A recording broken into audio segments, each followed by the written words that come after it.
Wow. Ya, betul ya, sesuai dengan pujian tadi yang terakhir bahwa kita ada bukan karena kekuatan kita. Amin. Kita hari ini ada karena kasih Tuhan. Kalau kita ngelihat siapa diri kita, kayaknya banyak dosanya, betul Bapak Ibu ya. Termasuk saya yang berdiri di tempat ini bukan orang sempurna, tapi kita semua disempurnakan oleh darah Tuhan. So, sore hari ini kita akan kembali belajar kebenaran firman Tuhan. Namun sebelumnya sekali lagi kita akan bersama-sama berdoa. Terima kasih Tuhan untuk waktu dan kesempatan di mana kami boleh kembali berkumpul di tempat ini Tuhan, satu sukacita di mana kami boleh beribadah kepadamu Tuhan. Thank you buat semua hal, buat kesehatan, kekuatan, buat keluarga, buat pekerjaan yang masih kau percayakan. Di tengah-tengah kami tahu di luar sana begitu banyak orang yang struggle, begitu banyak orang yang gak leluasa untuk beribadah. Bahkan mungkin rumah ibadah mereka ditutup, rumah ibadah mereka dihancurkan. But now kami ada sore hari ini sekali lagi bukan dengan kekuatan kami, tapi semua karena anugerah-Mu Tuhan. So Bapak biarlah menit-menit ke depan kami rindu untuk mendengarkan firman-Mu, karena itulah kekuatan kami yang akan menuntun kami di tengah masa yang sulit, di tengah masa yang hari ini kami tahu tidak ada jaminan di depan makin mudah Tuhan. Namun kami tahu sebagaimana Tuhan sudah sertai kami, Tuhan yang sama akan menuntun kehidupan kami. Terima kasih sekali lagi, berkati hamba-Mu yang akan menyampaikan kebenaran firman-Mu sehingga kami semua tanpa kecuali Tuhan, baik di tempat ini, baik yang ada di rumah, dimanapun kami berada, kami percaya firman Tuhan adalah firman yang hidup, yang akan memberikan kekuatan bahkan terobosan dalam kehidupan kami. Di dalam nama Tuhan kami Yesus Kristus, setiap kita sama-sama kita mau katakan amin. Ya, sekali puji Tuhan. Thank you buat kesempatannya Pastor Yusak, luar biasa. Saya boleh ada kembali tempat ini, bukan tempat asing ya, tapi seperti rumah sendiri, keluarga sendiri. Tadi di awal sudah disampaikan bahwa bulan-bulan ini atau minggu-minggu ini kita akan belajar tentang mujizat ya, beyond the miracles. Meskipun mungkin tidak tahu beberapa waktu 2 minggu atau beberapa waktu sebelumnya mungkin sudah disampaikan bahwa berbicara mujizat itu bukan tujuan kita. Amin. Sebenarnya yang percaya atau sepakat bahwa mujizat bukan tujuan kita.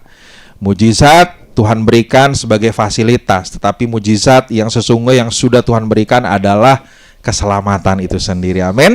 Tetapi biarlah ini boleh menjadi terus mengingatkan kita bahwa ketika Tuhan memberikan mujizat, bahkan di dalam perjalanan pelayan Tuhan Yesus berbagai mujizat terjadi, itu menunjukkan bahwa itu bukan tentang kita, tapi tentang bagaimana Tuhan mau kita semua sebagai orang-orang percaya menyadari bahwa Tuhan tuh berkuasa atas kehidupan kita. Nah, berbicara tentang mujizat, saya pengen buka dulu satu fenomena yang masih mungkin hangat-hangat juga ya di beberapa bulan terakhir gitu ya, atau di awal tahun ini ya. Nah, ini ada ya, Bapak Ibu mungkin langsung ingat ini ya. Ini ada di bulan April mungkin di awal tahunnya Ibu Ida Dayak ya. Ini disebutnya seperti itu. Yang kemudian menjadi viral ya beberapa waktu itu karena apa? Dia bisa menyembuhkan orang sakit, kurang lebih seperti itu ya fenomena yang ada gitu. Dengan berbagai cara, dia pakai minyak, dia pakai gayanya dengan apa ya? Bergoyang lah seperti itu ya. Sampai lagunya juga lumayan viral juga di TikTok ya. Banyak pakai juga gitu. Nah, ini menjadi viral gitu. Orang-orang datang, khususnya orang-orang yang bermasalah dengan tulangnya gitu.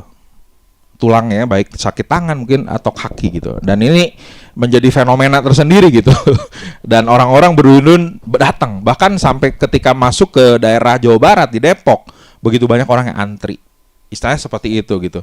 Tapi kemudian hari ini nggak tahu ibu ini ada di mana. Beberapa orang petinggi di pemerintah juga termasuk dapat juga kesempatan untuk diobati gitu sama ibu ini gitu. Hari ini mungkin beritanya udah mulai turun ya, karena hari ini beritanya kereta cepat Jakarta Bandung ya. Oke, dari sini kita belajar sebetulnya Bapak Ibu gini ya, bahwa sesungguhnya orang tuh akan berupaya gitu ya dengan cara apapun, bahkan biaya berapapun untuk kesembuhan tubuh jasmaninya. Itu bukan 1-2 orang ya yang ketika datang sama beliau itu. Ratusan orang, bahkan mungkin bisa ribuan orang datang gitu. Bapak Ibu kebayang ya, mungkin nggak tahu di tempat ini atau yang ada di rumah hari ini juga mungkin ada keluarga yang sedang sakit atau orang tuanya sedang sakit. Ya tentunya hal yang sama kita akan upayakan, betul ya, cari rumah sakit yang baik, cari obat yang baik, cari tempat yang baik demi kesembuhan. Ini pun sama, fenomena ini menunjukkan bahwa orang tuh akan berupaya dengan cara apapun, bahkan kalau bisa bayar semahal apapun, pergi ke rumah sakit luar negeri, rumah sakit terkenal demi sebuah yang namanya kesembuhan. Hari ini beberapa ini juga ya anak-anak lagi dengan polusi yang lagi jelek ya, hari ini banyak yang sakit masuk ke rumah sakit gitu ya. Ini menjadi sebuah masalah juga hari ini. Itu yang pertama. Dari fenomena Ida Dayak kita bisa belajar yang pertama itu. Namun yang kedua Bapak Ibu ini, sekalipun orang berupaya gitu ya, dan kemudian ada fenomena. Nah, mungkin banyak orang yang merasa bahwa itu fenomena itu penting, fenomena itu terkenal gitu, fenomena itu menarik gitu. Tetapi tetap ada ada limitnya Bapak Ibu, bahwa sesungguhnya manusia itu hanya bisa menyembuhkan hal jasmani gitu. Dia tidak bisa menyembuhkan hal yang rohani, hati termasuk hal yang rohani ya. Saya bawa istri, dia punya orang tua, ayahnya juga seorang terapis ya di Jawa Tengah gitu. Jadi kalau berbicara tentang menyembuhkan orang sakit, saya bisa lihat sendiri gitu. Banyak orang yang datang juga dan beberapa memang sembuh gitu. Ya perihal kesehatan jasmani sekarang dunia medis juga udah maju, betul Bapak Ibu ya. Orang sakit datang ke rumah sakit bisa sembuh gitu. Nah sama, mungkin kalau kita berbicara fenomena ini, sebetulnya ini fenomena yang biasa dan memang untuk kasus-kasus tertentu bisa sembuh. Tetapi manusia hanya bisa menyembuhkan secara jasmani, tetapi tidak bisa menyembuhkan secara rohani. Jadi jangan sampai kita orang-orang percaya kemudian lebih mengagumi fenomena tertentu hari-hari ini ya. Sekalipun dia bisa menyembuhkan, bahkan beberapa waktu sebelumnya banyak juga kan fenomena seperti itu ya. Terbatas Bapak Ibu. Kalaupun bisa menyembuhkan secara jasmani, tidak bisa menyembuhkan secara rohani. Nah hari ini ada satu judul atau topik yang akan kita sama-sama pelajari. Dan saya memberi tema sharing saya pada sore hari ini, yaitu sebuah statement atau pertanyaan ya, maukah engkau sembuh? Ini statement yang disampaikan Tuhan Yesus sendiri dalam Alkitab. Sebelumnya kita akan membaca kebenaran firman Tuhan di dalam Injil Yohanes. Bapak Ibu mungkin yang membawa Alkitab bisa membukanya di dalam Yohanes pasal yang ke-5 ayat 1 sampai dengan ayat yang ke-6 ya. Sebetulnya ini kisah ini atau perikop ini dari mulai ayat 1 sampai 18, tapi saya rindu kita akan baca dari ayat 1 sampai dengan 6 terlebih dahulu. Saya akan bacakan bagi Bapak Ibu ya. Sesudah itu ada hari raya orang Yahudi dan Yesus berangkat ke Yerusalem. Di Yerusalem dekat pintu gerbang domba ada sebuah kolam ya, dan kemudian yang dalam bahasa Ibrani di sini katakan disebut Betesda. Ada 5 serambinya. Dan di serambi-serambi itu berbaring sejumlah besar orang sakit, orang-orang buta, orang-orang timpang, dan orang-orang lumpuh yang menantikan goncangan air kolam itu. Ayat 4, sebab sewaktu-waktu turun malaikat Tuhan ke dalam kolam itu dan menggoncangkan air itu, barang siapa yang terdahulu masuk ke dalamnya sesudah goncangan air itu menjadi sembuh. Apapun juga penyakitnya. Di situ ada seorang yang sudah 38 tahun lamanya sakit.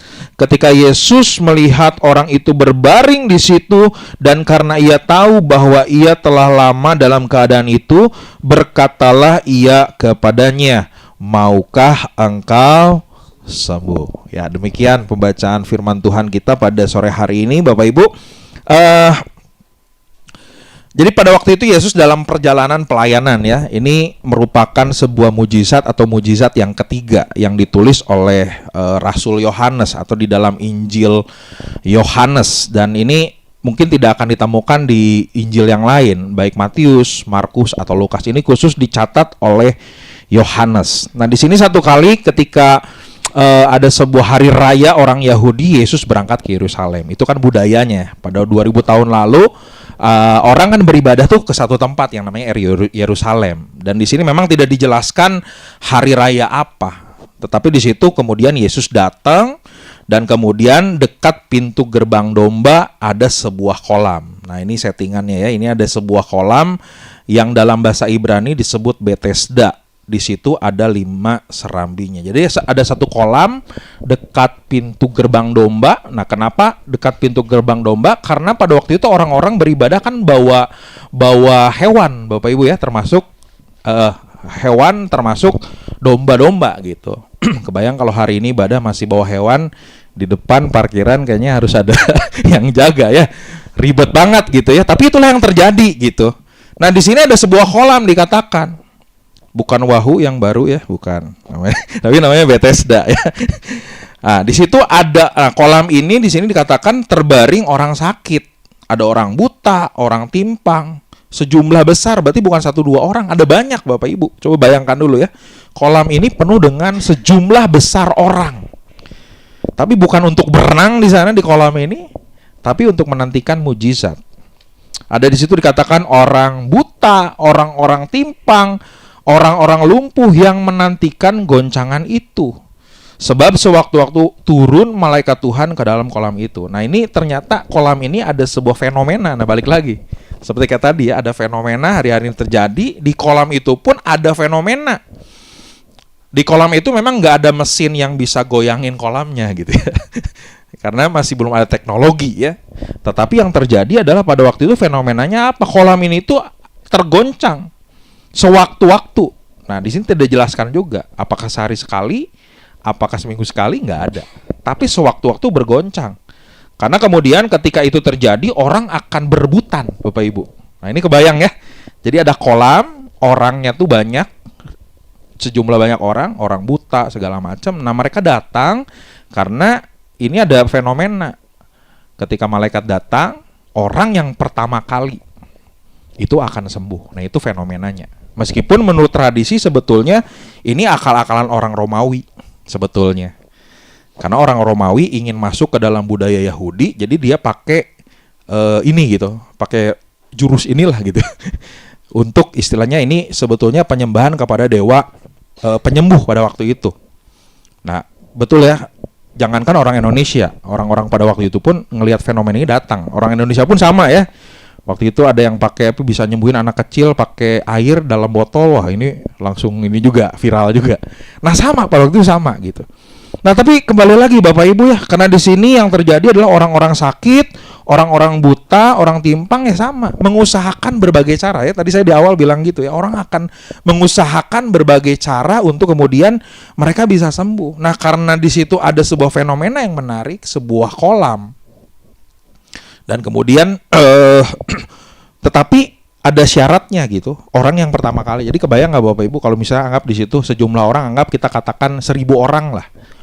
Goncang kolam, orang yang pertama yang sembuh. Kira-kira berebut nggak itu Bapak Ibu? Semua pasti berebut ya. Mungkin saya akan sikut Pastor Yusak mungkin ya. Bentar gua dulu gitu. Karena apa? Cuman 1 orang yang pertama gitu. Jadi kebayang nggak?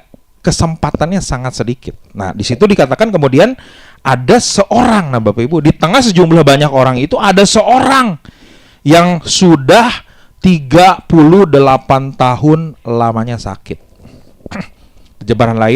Di terjemahan lain dikatakan orang ini adalah orang lumpuh. Jadi ada seorang orang lumpuh yang sudah 38 tahun ada di sana. Di sini yang menarik ketika Yesus melihat orang itu berbaring di situ, jadi di tengah banyak orang, tapi kemudian ketika Yesus masuk, dia hanya tertuju kepada orang ini dan dia bertanya, berkatalah Yesus kepadanya, maukah engkau sembuh?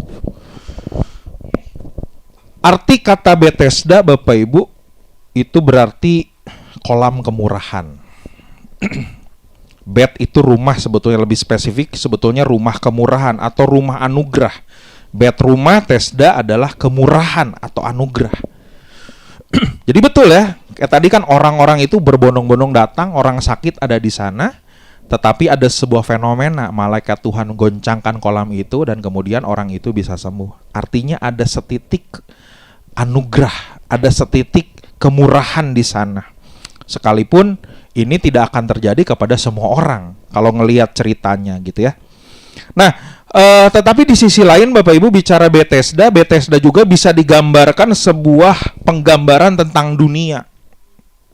Tempat di mana kita injak hari ini ya. Di mana dunia penuh dengan kekotoran, dunia penuh penderitaan, bahkan penuh dengan sakit penyakit. Di satu sisi Bethesda berarti rumah kemurahan atau rumah anugerah, tetapi di sisi lain Bethesda berarti penggambaran tentang dunia. Dan kemudian Bethesda juga bisa diartikan malu atau dipermalukan. Karena ternyata bukan hanya orang buta, orang lumpuh ada di sana Bapak Ibu. Ternyata orang kusta pun ada di sana, diasingkan. Kita tahu pada waktu itu orang kusta kan nggak boleh bersama-sama dengan orang yang normal pada waktu itu. Orang kusta diasingkan, termasuk ada di kolam ini. Karena berharap sama. Ketika kolam itu goncang, kemudian ada sebuah peluang untuk orang kusta ini juga mengalami yang namanya mujizat. Jadi isunya adalah ketika kolam ini ada pada waktu itu, orang banyak berbondong-bondong demi mengejar yang namanya mujizat. Demi mengejar yang namanya sebuah kesembuhan. Di satu sisi Bethesda adalah sebuah kolam atau penggambaran, itu adalah penggambaran dunia penuh dengan kekotoran, bahkan dipermalukan, bahkan di situ tempat yang najis. Karena apa? Di sini sebetulnya bukan hanya orang yang bisa masuk ke situ. Ternyata betul secara tradisi domba-domba yang akan kemudian dipersembahkan untuk ibadah pada waktu itu pun dibersihkan dulu di sini Bapak Ibu. Jadi jijik nggak kayaknya? Jadi domba ini tuh harus bersih kan, ketika orang-orang Yahudi untuk beribadah pada waktu itu harus mempersembahkan korban yang bersih, yang tak bercacat. Nah, termasuk dimandiin di tempat ini. Satu info Bapak Ibu, di dalam satu sumber, kolam ini ternyata ditemukan abad 19 ya. Panjangnya tuh 120, lebar 70 meter, dan kemudian dalamnya 8 meter. Mungkin Bapak Ibu yang sudah punya kesempatan ke Tanah Perjanjian pernah melihat ini mungkin ya. Jadi memang airnya real Bapak Ibu. Ini tuh ada satu tempat, ada reruntuhan itu ada gitu. Dengan panjang, lebar, dan dalam yang ditemukan pada waktu itu. Jadi Bapak Ibu bisa kebayang ya, sekali lagi gitu ya. Orang berjuang, orang berusaha untuk mengalami yang namanya mujizat, mengejar yang namanya kesembuhan. Termasuk satu orang ini. Tapi yang menarik Bapak Ibu, satu orang ini menjadi pusat perhatian Tuhan. Dan hari ini kita akan belajar sesuatu Bapak Ibu ya, berkaitan dengan mujizat, berkaitan dengan orang yang ditolong Tuhan pada waktu itu. Nah, tentunya Bapak Ibu nggak ada manusia yang senang dengan penderitaan, betul ya Bapak Ibu ya. Kita kadangkala kita nggak suka dengan yang namanya penderitaan. Kebanyakan manusia nggak senang dengan penderitaan. Tetapi sadarkah kita Bapak Ibu bahwa sebetulnya penderitaan itu adalah jalan untuk kita sebetulnya ngalamin Tuhan? Ya, kadang-kadang Tuhan kasih masalah dalam kehidupan kita, rumah tangga, bahkan sekarang tadi ngobrol dengan salah satu jemaat juga, pasca pandemi ini Bapak Ibu, ekonomi belum sepenuhnya pulih, betul ya. Itu pun menjadi sebuah pergumulan tersendiri Bapak Ibu.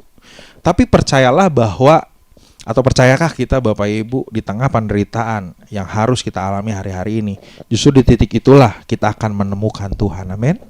Di titik itulah kita akan berjumpa dengan Tuhan, mengalami Tuhan. Seperti apa yang dialami oleh orang yang sudah sakit 38 tahun ini Bapak Ibu. Ya, kalau kita kembali kepada kisah ini Bapak Ibu, ternyata orang lumpuh ini bukan hanya mengalami sakit jasmani. Dia tuh mengalami dua hal yang berat Bapak Ibu. Yang pertama adalah sakit jasmani, udah tentu ya, bayangin 38 tahun. Jadi bisa dikatakan orang ini sebetulnya mengalami kelumpuhan, mengalami sakit, memang boleh dikatakan seumur hidupnya. Gitu. Diterjemahkan seperti itu. Tetapi yang kedua sebetulnya dia pun mengalami yang kedua Bapak Ibu, sakit rohani sebetulnya.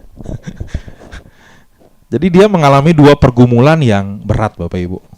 Udah mah dia istilahnya sakit, lumpuh, dan kemudian gak ada yang tolong. Dia seorang diri, setiap hari bayangin Bapak Ibu. Kita sakit 1 minggu aja udah uring-uringan, betul Bapak Ibu ya. Ini kebayang 38 tahun, dan kemudian setiap hari tempatnya sama Bapak Ibu, bayangkan di tempat yang sama. Karena apa? Di tempat itu kan orang berduyun-duyun datang gitu. Jadi kebayang nggak pergumulan yang harus dihadapi oleh orang ini, Bapak Ibu. Nah, oleh karena itu mari kita belajar Bapak Ibu dari pembacaan kita, khususnya tadi 6 ayat di awal. Saya harap Bapak Ibu mungkin nanti bisa selesaikan di rumah sampai ayat 18. Ada hal yang menarik yang akan kita sama-sama dapatkan dari kisah ini.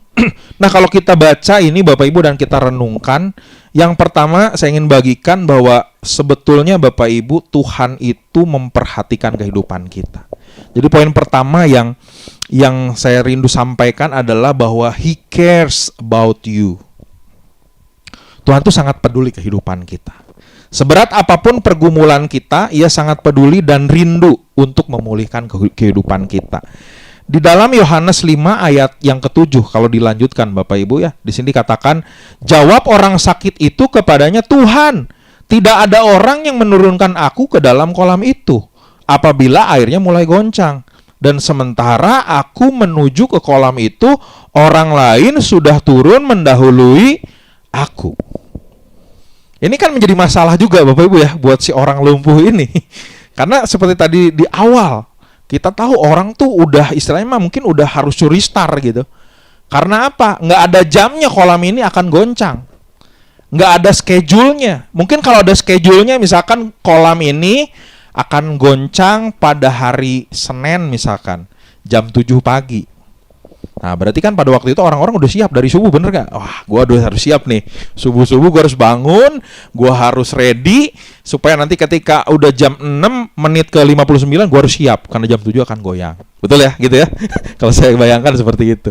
Tapi karena ini gak ada schedule-nya Bapak Ibu, gak ada yang tahu. Jadi harus cepet-cepet, ibaratnya seperti itu. Nah, termasuk kemudian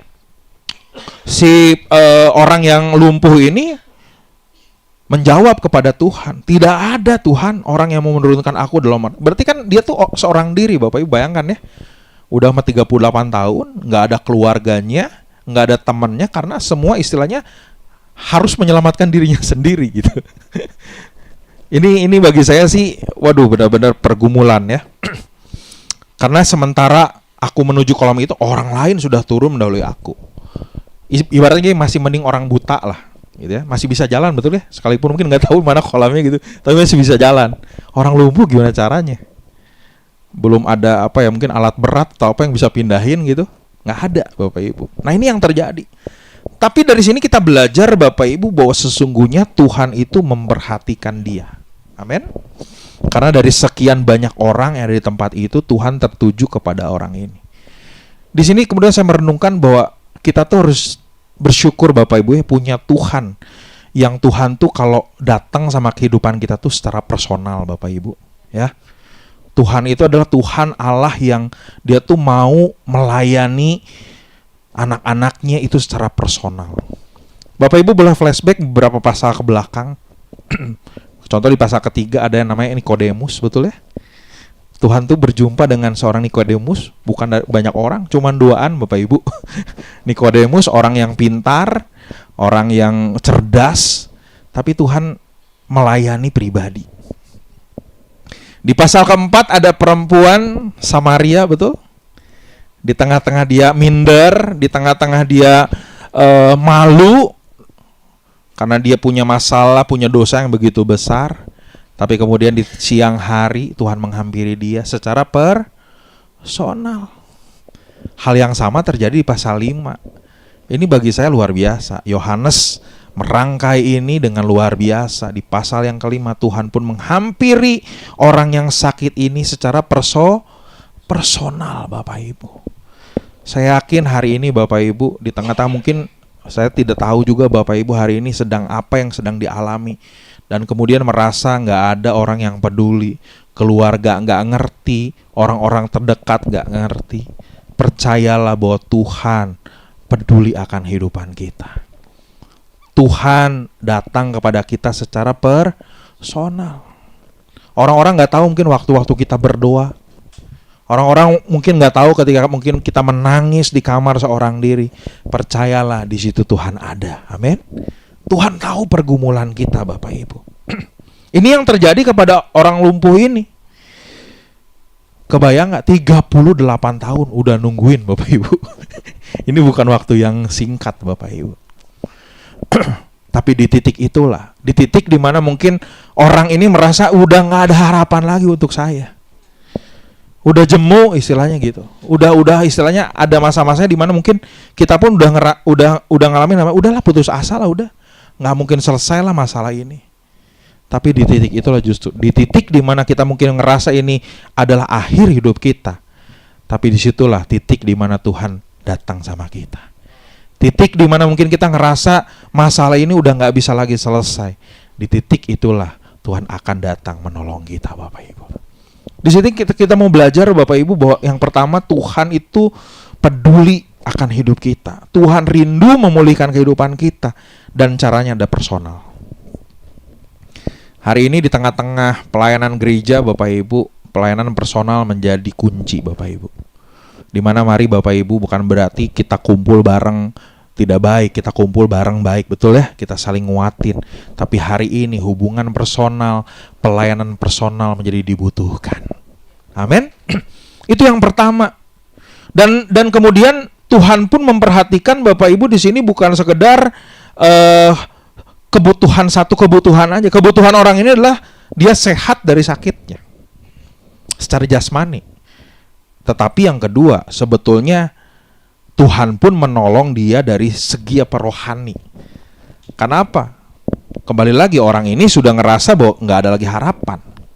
Orang ini udah di ujung lah, istilahnya mah udahlah, ngapain lagi gitu. Dia diam di sana, dia udah seperti nggak ada harapan. Orang-orang menjauhi dia, orang-orang nggak tolong dia. Tapi di titik itulah Tuhan tolong dia, Bapak Ibu. Jadi hari ini mari yakini Bapak Ibu, kalau mungkin hari ini kita udah ngerasa putus asa dengan banyak hal dalam kehidupan kita, yakinlah Tuhan justru datang di titik dimana kita udah ngerasa ini udah terlambat. Sama halnya ketika satu penjahat yang ada di sebelah Tuhan, betul ya, itu mungkin akhir hidupnya dan gak ada harapan lagi. Last minute Bapak Ibu bayangkan, detik-detik orang ini pasti mati. Di titik itulah justru dia mengalami anugerah Tuhan. Amin. Ini luar biasa. Bapak Ibu boleh search nanti makna 38 itu berarti penggenapan Bapak Ibu. Bangsa Israel mengembara 38 tahun, tapi di titik itu akhirnya dia mengalami yang namanya pemulihan dari Tuhan. 38. Ada sebuah makna di mana penggenapan Bapak Ibu. Ada waktunya kita mungkin menantikan pertolongan Tuhan. Ada waktunya kita menantikan janji Tuhan. Tapi ada waktunya Tuhan itu menggenapi janjinya. Amin.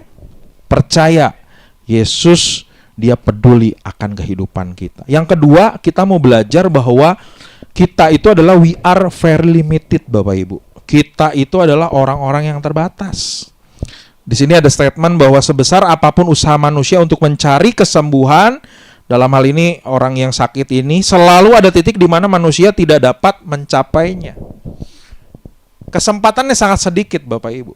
Nah, ini berbicara tentang apa? Tentang usaha manusia. Kita diselamatkan bukan karena perbuatan kita, amin. Kita diselamatkan karena kasih karunia Tuhan. Buku ini Bapak Ibu kalau udah baca ini menarik banget ya, satu statement yang penulis sampaikan bahwa ini berbicara tentang agama juga termasuk ya, bahwa religion says do this, do that, so that. Agama berbicara kamu lakukan ini, lakukan itu, maka kamu akan begini. Tetapi Yesus berkata, semuanya sudah selesai. Ini perbedaan yang luar biasa Bapak Ibu ya. Ini keren banget gitu. Jadi orang ini sudah berusaha. Nah, ini penggambaran sebuah yang namanya kepercayaan juga. Ketika agama berbicara bahwa kamu harus begini, lakukan ini, maka kamu akan begitu. Tetapi di dalam kekristenan, Yesus berkata sendiri bahwa semua sudah selesai. Makanya itu kekuatan kita. Injil sejati adalah Tuhan sudah selesaikan semuanya di kayu salib. Maka kita hari ini excited beribadah kepada Tuhan. Maka hari ini kita melayani Tuhan.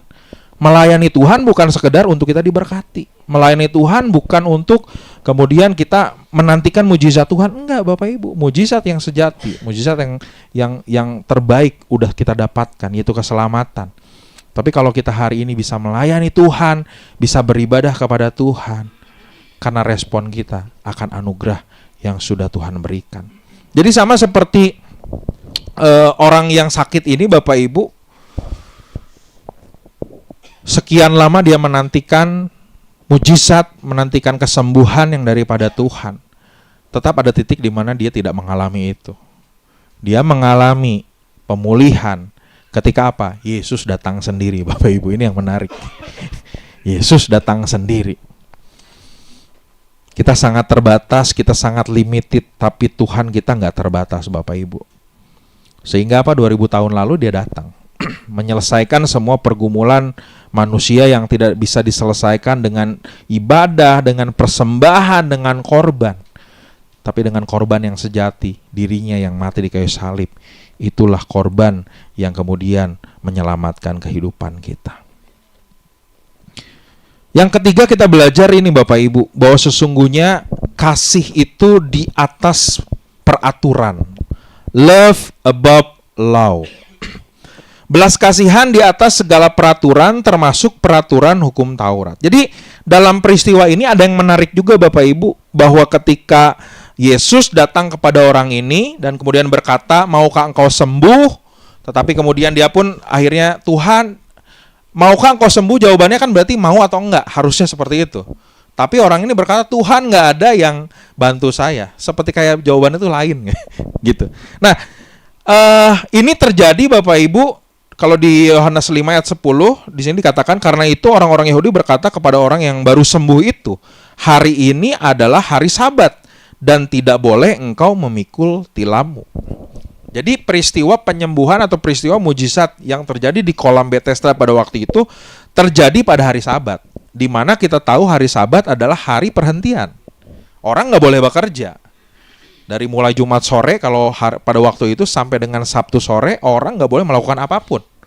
Yang bekerja termasuk mengangkat tilam itu melanggar hukum Taurat, melanggar hari Sabat. Tetapi justru di situ Yesus melakukan kasih, Yesus melakukan sebuah hal yang dianggap orang-orang Yahudi melanggar.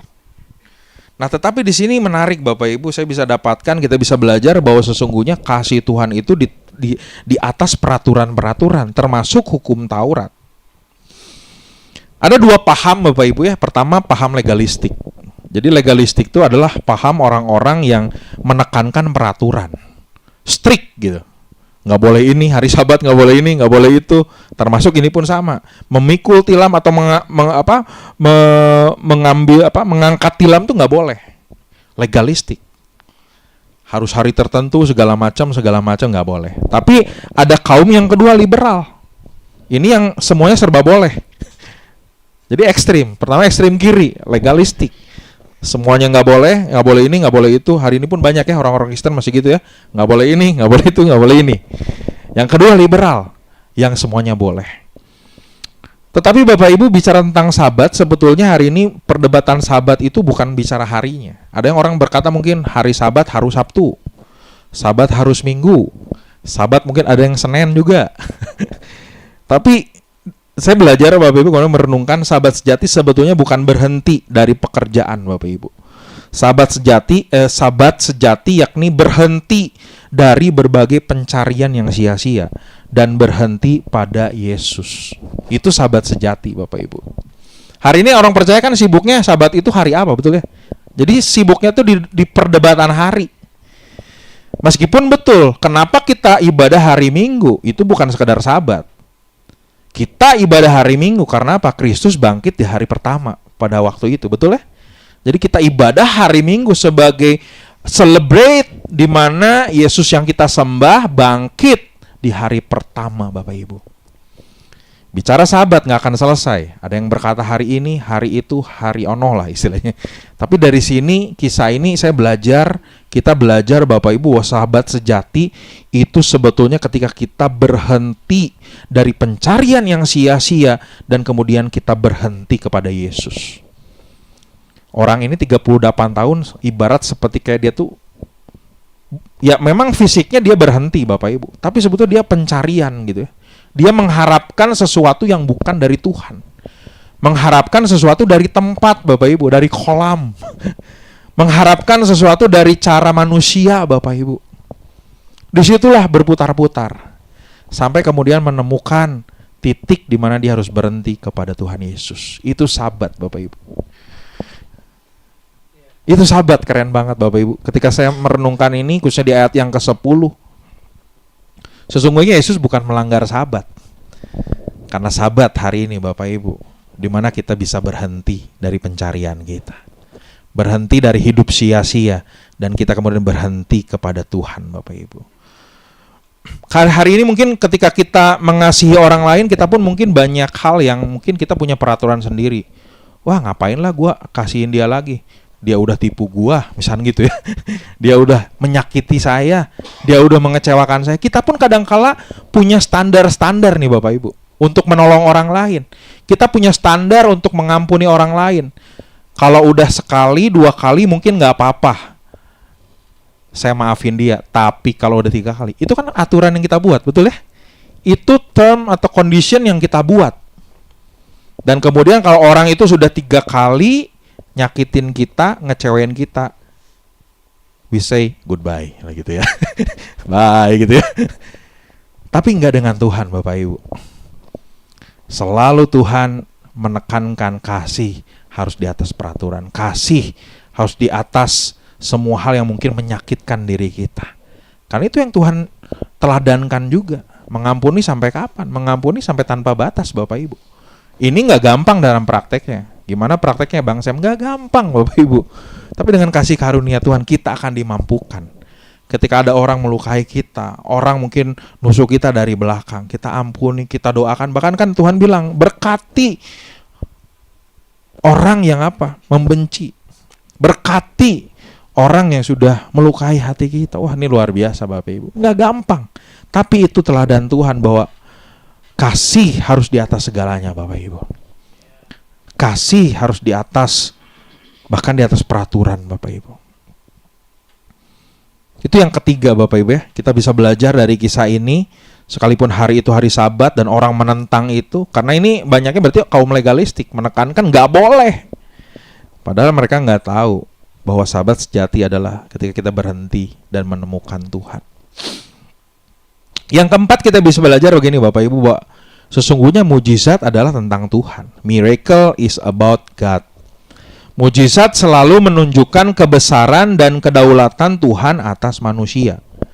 Yohanes 5 ayat 15 bilang begini, orang itu keluar. Jadi ketika orang ini sudah mengalami pemulihan dari Tuhan, kesembuhan, orang ini keluar karena di satu sisi kaget juga ya, udah 38 tahun nih ngelihat pribadi yang kemudian berkata, maukah engkau sembuh?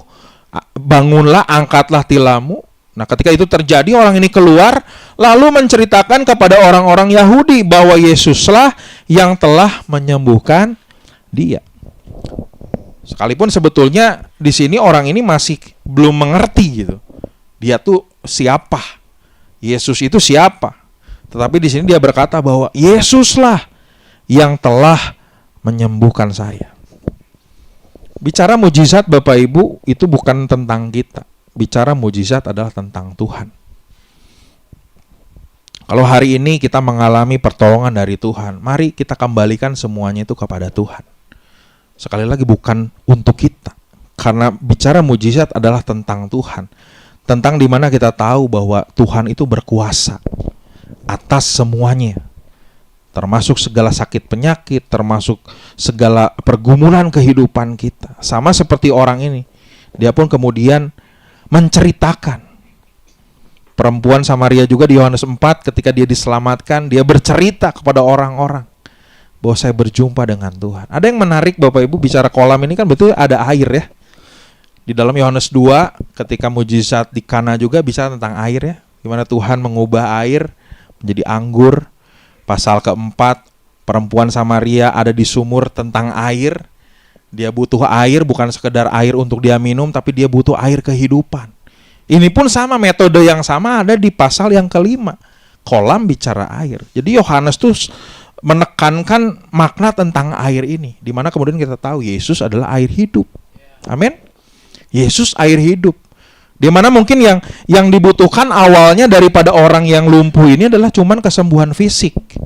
Pengen sembuh dari yang namanya lumpuh. Karena aku udah 38 tahun gak bisa jalan.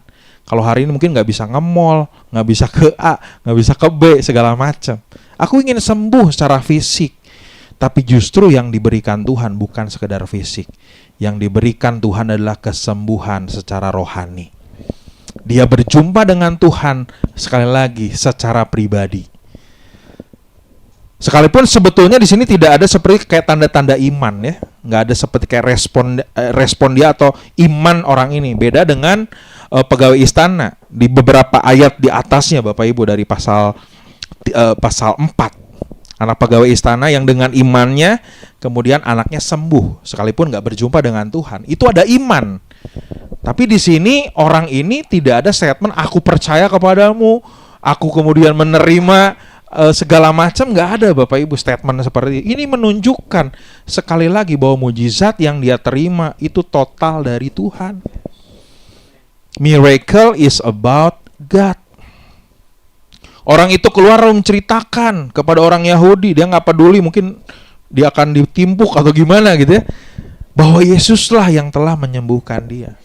Hari-hari ini sudahkah kehidupan kita adalah bicara tentang Tuhan? Setiap hari kita mensyukuri apa yang Tuhan berikan di dalam kehidupan kita. Setiap hari sekalipun mungkin kita sedang masih menantikan banyak hal di dalam kehidupan kita, tapi kita tetap ingin berkata, Engkau baik Tuhan. Aku bersyukur Tuhan untuk semua hal yang terjadi. Jadi yang keempat Bapak Ibu, kita belajar bahwa bicara mujizat sekali lagi ini tentang Tuhan, bukan tentang kita. Jadi jangan salah fokus. Tadi di awal saya bilang bahwa mujizat itu bukan tujuan kita Bapak Ibu. Karena kemudian mujizat itu adalah sebuah tanda. Mujizat adalah sign atau tanda untuk kemudian menghantar kita kepada tujuan yang utama, yaitu Yesus Kristus. Percuma orang ini sembuh tapi nggak ngalamin Tuhan. Percuma kita ngalamin banyak mujizat tapi kemudian kita nggak ngalamin Tuhan Bapak Ibu. Tapi biarlah mujizat itu bukan sebagai tujuan utama dalam kehidupan kita. Karena saya percaya bagi Tuhan nggak ada yang mustahil, betul ya?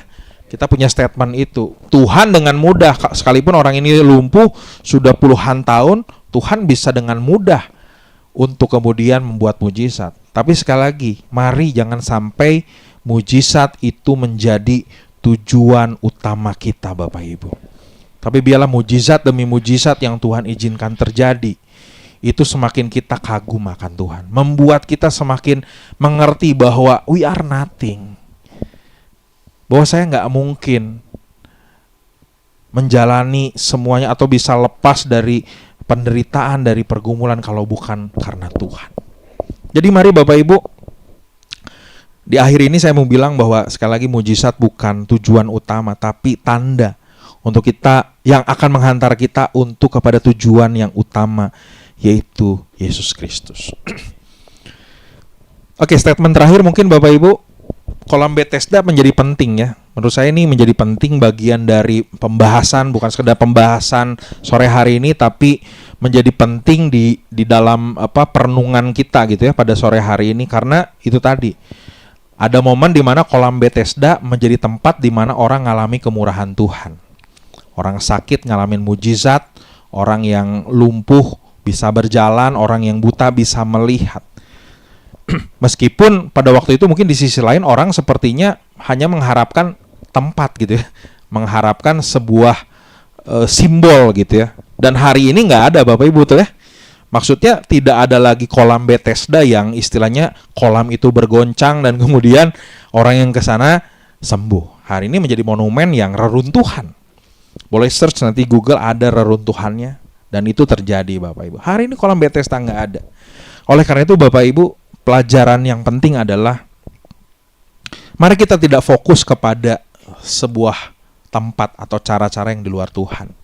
Karena sesungguhnya tempat perhentian kita yang sejati yaitu Yesus Kristus. Amin. Tempat perhentian kita sejati adalah Yesus Kristus. Pengharapan kita adalah Yesus Kristus. Kolam Bethesda hari ini nggak ada. Tapi Yesus selalu ada. Amin Bapak Ibu. Yesus selalu ada untuk kita.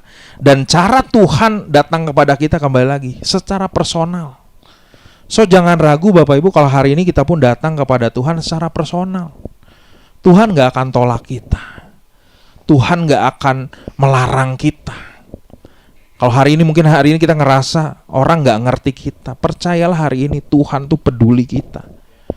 Tuhan tuh sangat sayang sama kita Bapak Ibu. Sebagaimana Tuhan sayang kepada orang yang sakit lumpuh ini Bapak Ibu. Tuhan yang sama, Dia pun peduli akan hidup kita. Kolam Bethesda sudah tidak ada Bapak Ibu. Tetapi Tuhan ada. Datanglah kepada Tuhan. Bukan kepada tempat, bukan kepada orang pintar, bukan kepada fenomena-fenomena yang ada hari ini. Saya bukan gak setuju kalau ada orang yang kemudian berkata ketika doa di tempat tertentu lebih manjur gitu ya. Memang ada mungkin momen-momen seperti itu. Tapi sekali lagi Bapak, experience kita bukan berbicara tempat. Pengalaman kita dengan Tuhan adalah dimanapun Bapak Ibu kita bisa ngalamin Tuhan, amin. Di jalan, di gereja, di rumah, di kamar, di kantor. Tuhan ada di mana-mana Bapak Ibu. Jangan ragu datang sama Tuhan. Tapi kemudian pertanyaan kedua Bapak Ibu hari ini Bapak Ibu, ketika kolam Bethesda nggak ada ya Bapak Ibu ya. Tapi mari kita pun rindu nggak belajar menjadi Bethesda kecil bagi hidup orang lain. Bethesda itu berarti apa tadi? Rumah kemurahan, rumah anugerah. Di mana orang-orang di sekitar kita, oke, kita pun lagi ngalami yang namanya penderitaan hari ini. Kita pun lagi ngalami yang namanya pergumulan.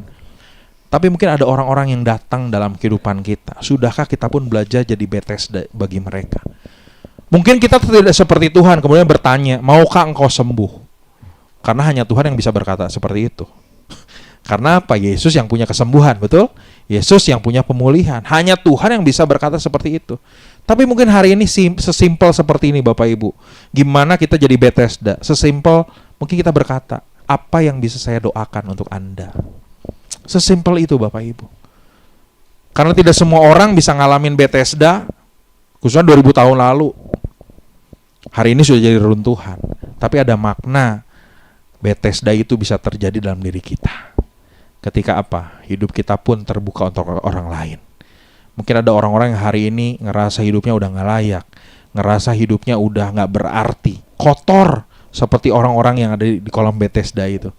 Tapi kalau hari ini kita udah ngalamin kasih karunia Tuhan, udah ngalamin anugerah Tuhan, udah kita berjumpa dengan Tuhan, ngalamin anugerah Tuhan, maukah kita pun belajar jadi Bethesda kecil bagi mereka?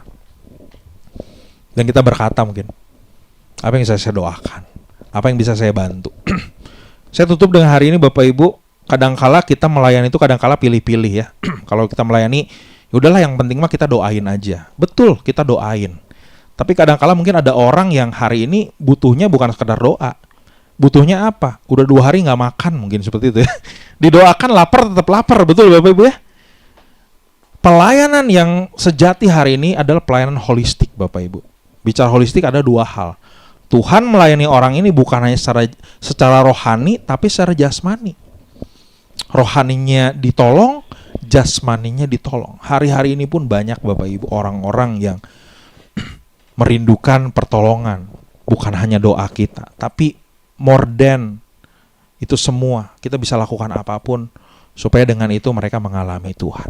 Jadi mari Bapak Ibu dari sharing pada sore hari ini kita belajar dari kisah ini Bapak Ibu, ini menarik banget. Bethesda bicara kemurahan Tuhan. Bethesda bicara anugerah Tuhan.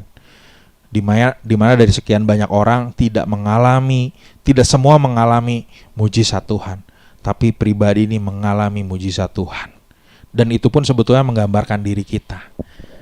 Diri kita pun sama, mungkin ada hidup dalam sebuah pencarian dan kita keliling-keliling ke sana kemari, tidak mendapatkan kepuasan, tidak mendapatkan sebuah jawaban. Tetapi jawaban sejati adalah ketika kita apa? Rest in Christ. Kita berhenti kepada Tuhan, kita ngerasain Tuhan, dan disitulah kita boleh mengalami anugerah Tuhan. Kita berdoa. Terima kasih Bapak untuk sore hari ini. Kami bersyukur untuk firman yang boleh kami renungkan pada sore hari ini. Kami tahu ini mungkin sederhana, tetapi biarlah kami belajar dari kisah orang yang mengalami mujizat Tuhan, lawatan Tuhan di kolam Bethesda. Kami tahu mungkin dia sudah mengalami pergumulan, masalah, sakit, penyakit selama 38 tahun Tuhan, waktu yang tidak sebentar. Dia mengharapkan kesembuhan boleh terjadi. Orang-orang gak peduli, orang-orang pun sedang berjuang untuk mengalami pemulihan. Tapi kabar baiknya Tuhan, Engkau hadir bagi orang ini, menyembuhkan, memulihkan, bahkan memberikan mujizat yang luar biasa Tuhan. Oleh karena itu kami belajar Bapa bahwa hari ini pun kami tahu Tuhan yang sama, Engkau pun yang peduli kehidupan kami Tuhan. Hari ini juga hamba-Mu tidak mengerti satu persatu apa yang sedang dihadapi oleh jemaat-Mu, tetapi biarlah Bapa kami tahu Tuhan adalah Allah yang tidak pernah terlambat. Di tengah-tengah kami mungkin hari ini merasa putus asa, di tengah-tengah kami mungkin merasa it is done, semuanya sudah selesai, tapi sekali lagi Tuhan tidak pernah terlambat menolong kami.